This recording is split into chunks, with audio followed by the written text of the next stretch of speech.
Kasi ako na-involved sa spiritual warfare because of our experience. So nung una, ito lang talaga ang dinadala namin house to house nung nasa St. Vincent ako. So what we do is we go to a house, a family, tapos turuan sila mag-confess, turuan sila mahalin ang Eucharist. Kasi yun naman talaga ang turo ng Divine Mercy. But we had this experience na minsan, as usual, nagtuturo kami ng Divine Mercy, pero nagkaroon ng tinatawag natin na manifestation. Yung nanay pala ng pamilya na yon ay possessed.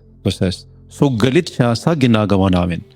So yung kasama ko kanina, si Sis Jan, sabi niya, Father, positive, possessed. Sabi niya. So parang natakot ako during that time. Ha? Possessed? So ako naman, wala akong ka-idea nun. Kaya sabi niya, gamitin natin ito. Ito exactly yung book ni Father Sikia. Kasi dito, meron step by step na gagawin yung pare kung sakaling may case na gano'n. So parang on the job training. Yung nangyari nun is, ini-instruct sa akin, Father, ilagay mo daw yung kamay mo. Father, ganito daw dadasalin mo. Father, ganito daw. Mamaya daw. So, yun yung first time ko na mag-pray over, gano'n.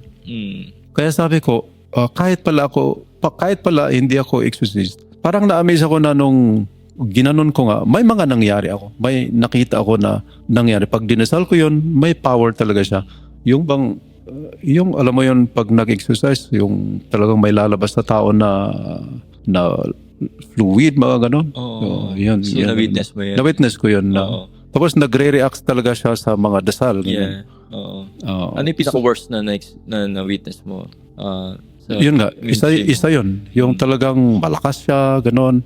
Iba na yung galaw, yung mata niya, mga ganon. Tapos meron talagang reaction. Tapos sumuka siya ng very slimy na fluid, di ko maintindihan. Pero yun nga, kung ano yung describe dito, yun yung nangyari nun. So sabi ko, kailangan matuto tayo ng spiritual warfare kasi hindi lang yun kasi yung experience ko. Ang dami pa. At sabi ko, paano ko matutulungan etong mga taong ito? Nagpipreach ako ng mercy of God. Tapos sabi ko, ang pinakakawawa ay yung nadidemonyo ko minsan eh. Pag yung tao ay nahaharas, nagkakasakit, kinokontrol ng demonyo. Tapos pinoproclaim ko ang mercy ni God. Tapos dahil takot ako, iiwasan ko yon kasi nakakatakot. So sabi ko, what kind of mercy am I proclaiming? Right. Di ba parang plastic ako pag susuko ako pagdating sa pinakakakawawa na tao. Kasi sa akin, sa experience ko, ang isang pinakakawawa ko minsan ay yung mga influenced by the evil one kasi hindi magamot ng doktor. Hindi nila alam yung kanilang ginagawa. So pag ako na pari, susukuan ko yung mga ganun na tao, saan sila pupunta? So yun nga ang problema ko minsan. Kaya yung mga tao natin, yung mga Katoliko, pumupunta sa mga ibang manggagamot dyan kasi tayong simbahan, hindi tayo proactive sa ganun. Kaya maraming kawawa.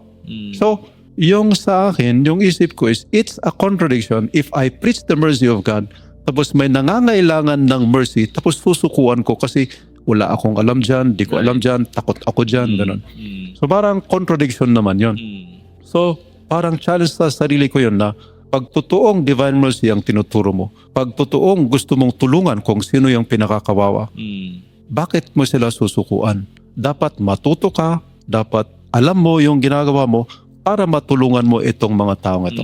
So doon, binili ko itong, binasa ko ito, kinuha ko lahat ng libro ni Father Sikia, nag-aral ko sa University of YouTube.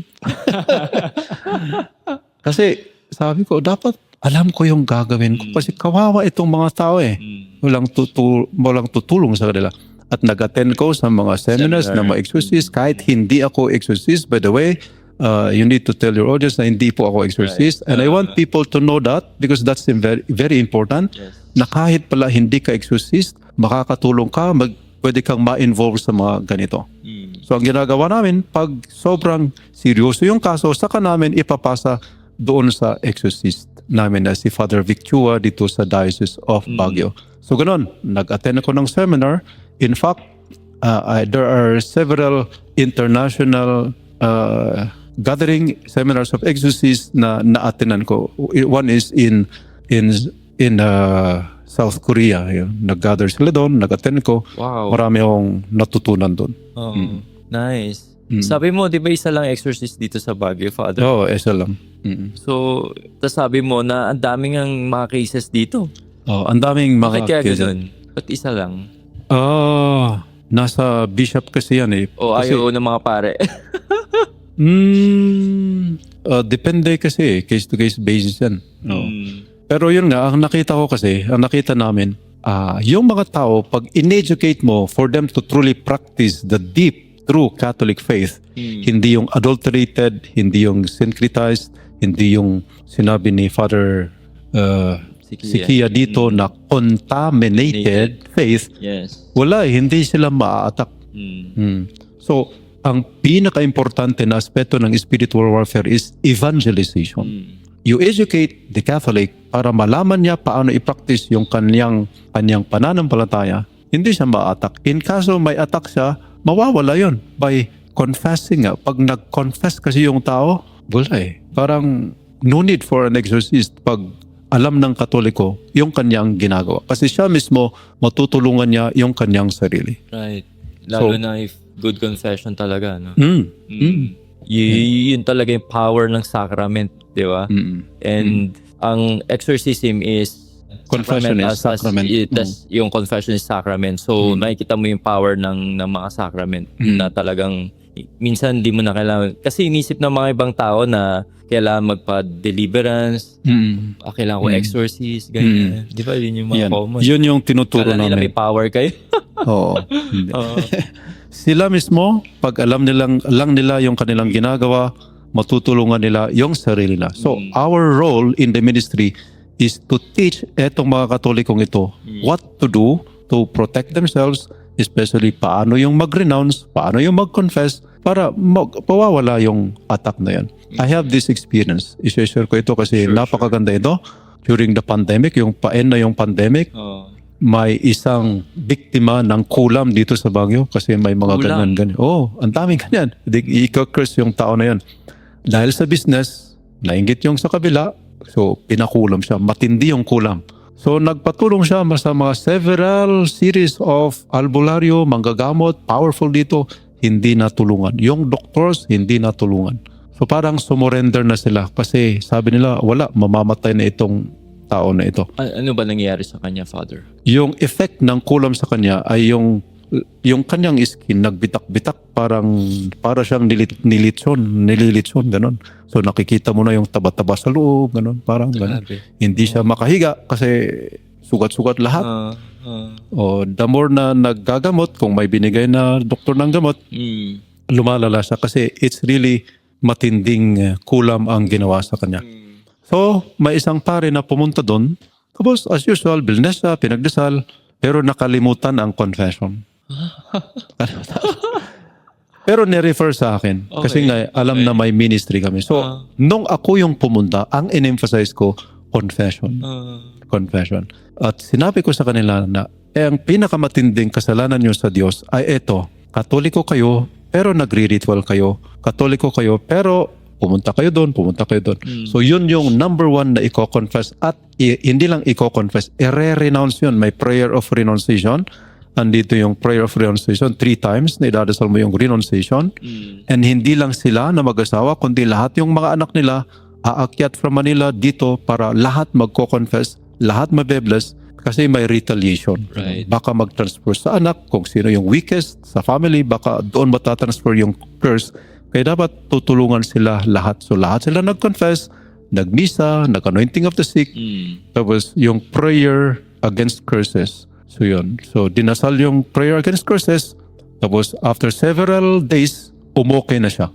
Nawala yung mga skill, yung mga parang sa balat niya. Wala.